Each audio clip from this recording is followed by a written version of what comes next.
Alhamdulillah wassalatu wassalamu ala Rasulillah sallallahu alaihi wasallam sayyidina wa nabiyina habibina sayyidina Rasulillah sallallahu alaihi wasallam. Alhamdulillah na kasance ɗaya daga cikin fasinjojin jirgi na ƙasa wanda za mu zo daga Abuja za mu zo Kaduna sai kuma itila'i ya faru da mu.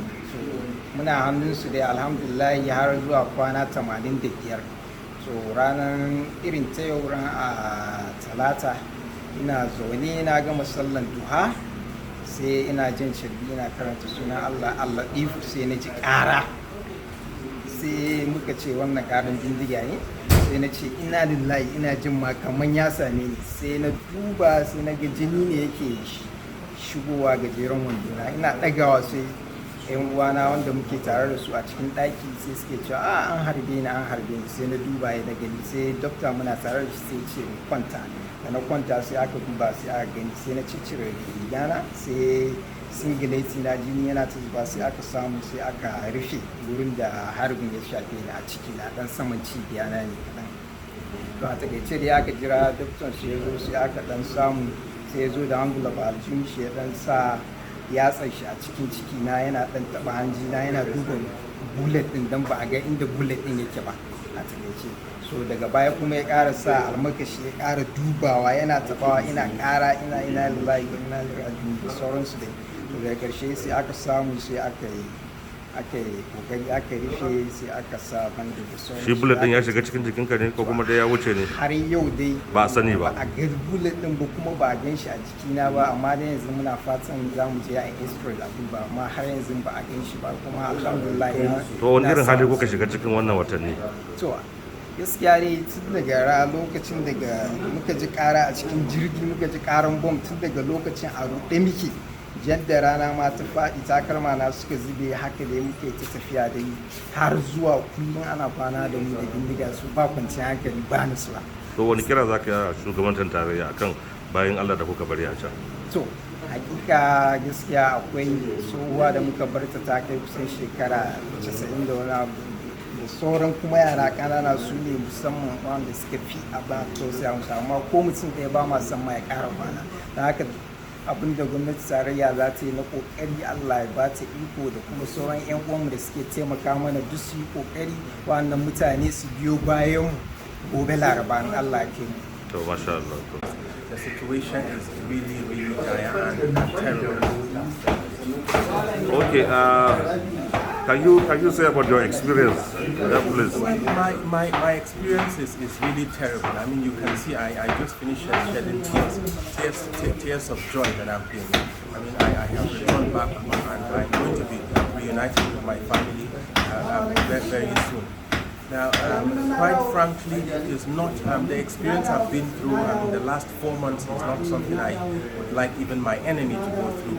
Because I mean, there was barely food that I mean for people to eat. We were hungry for the last three and a half months.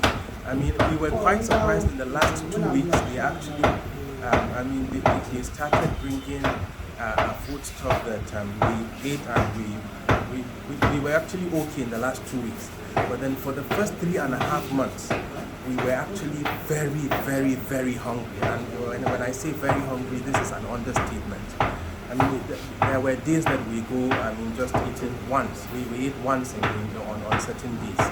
And just imagine there are children that are barely 1 year, I mean, a child that is barely 1 year old and a 90-year-old person feeding once a day. Just do the math. I mean, when you talk about medication, I literally was the medical doctor on camp. I was treating the captives as well as the bandits, or I would say Boko Haram members. There wasn't medication. To be very frank with you, we heard on the radio somebody was claiming that they would bring medication whenever it was needed. There wasn't any medication on camp. I mean, we could go days. There was a day that a particular lady who had malaria. So malaria, you could treat malaria with 1,000 naira. But this lady literally was going into coma because there wasn't medication for her I mean, there wasn't medication for her malaria. So the situation is really, really terrible. Really, really terrible. Any molestation, beating? Well, I personally did not experience any molestation, but then some women on camp claimed that there were attempts at molestation. But I personally did not experience this, and this happened in the first 1 to 2 weeks after we were held captive. Your final advice to the federal government regarding the condition of the remaining captives? Well, I would like to call on the government to do whatever is necessary to rescue these people, because these people are in a very terrible situation, very terrible. They're very hungry. There is no medication. I mean, when we left these... ɗaya daga cikin wanda Allah ya fito da su yau, mun dawo gida lafiya kalau, ɗan uwa sun taimaka. So kwanan mu 127 yau Allah ya kawo ƙarshen zaman mu. Muna kira ga gwamnatin tarayya da masu hannu da shuni su taimaka ma sauran uwanmu da suka rage. Su taimaka ma sauran uwanmu da suka rage dan Allah dan Annabi a samu a ceto rayuwarsu saboda suna cikin wani hali. Mun gode. Is that I keep on saying that there is nothing dialogue and negotiation will not achieve. In a situation where military force will not work, dialogue will certainly work. This thing happens over 4 months ago, and most of these victims, are in terrible condition, as you can see in these pictures. As for me, I have said it before. I have formally withdrawn myself from anything that has to do with negotiation because of the situation we found ourselves and because of the government's lack of interest in this matter. But what brought these 5 released victims to my office this afternoon? They were successful, at the end of their travels. They came purposefully to thank me for the past efforts I have done in mediation and in engaging with these abductors to ensure that none of them is harmed. So I think it's a visit to show their appreciation to me. That is why I take pictures with them, and we pray that the remaining victims, government will facilitate their release as soon as possible. And as I keep saying, is that when government did not take charge of situations like this, you will only allow desperate family members, to negotiate the release of their loved ones, and by implication, certainly ransom will be paid.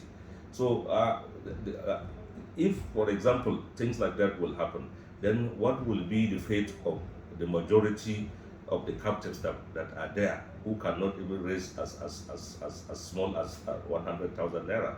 We have to realize that most of the victims that are there in the forest, more than 80% of them are very poor and cannot be able to even negotiate their release.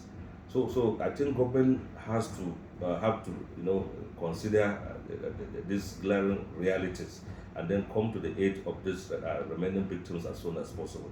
You can see from their interviews, it is really terrible, and one is only surviving by Allah's will. So I thank them for the visit, for what I have done in the past, and we pray that government will step in and ensure that this thing comes to an end as soon as possible.